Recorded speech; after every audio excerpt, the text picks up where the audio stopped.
les Républicains ont fait leur choix. Ce samedi 4 décembre, Valérie Pécresse a été désignée pour représenter la droite à l'élection présidentielle de 2022.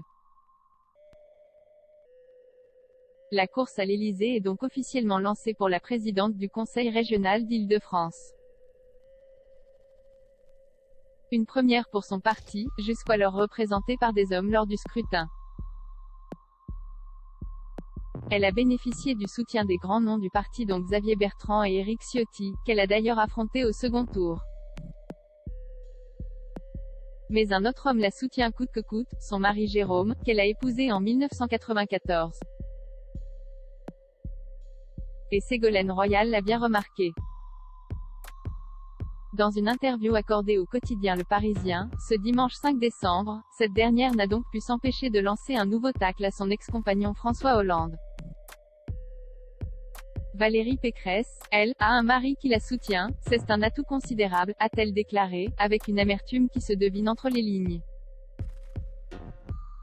Il faut dire qu'elle sait de quoi elle parle. En 2007, l'ex-ambassadrice des pôles s'est elle-même lancée dans sa propre campagne présidentielle sous l'étiquette du Parti socialiste. Au moment des faits, Ségolène Royal partageait encore le quotidien de l'ancien président de la République. Elle a alors subi les remarques sexistes et décourageantes de plusieurs membres de la sphère politique à l'image de Laurent Fabius, sans pour autant bénéficier du soutien indéfectible qu'elle aurait souhaité de la part de François Hollande. Ils se sont séparés au mois de juin de la même année, au soir du second tour des élections législatives. Ségolène Royal déçue par sa famille politique.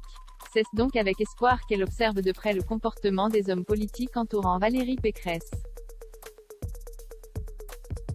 Force est de constater que les hommes politiques autour de Valérie Pécresse ont été très corrects, présents, a-t-elle reconnu.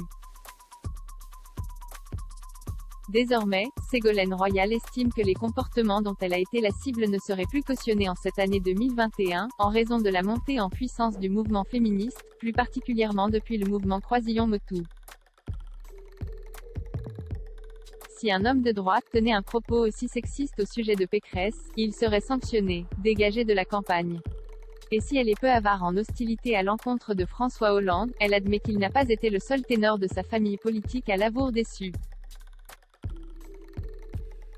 Les hommes de mon parti n'étaient pas prêts. Beaucoup plus secoués que ceux de LR aujourd'hui de voir une femme leur passer devant. Les temps changent.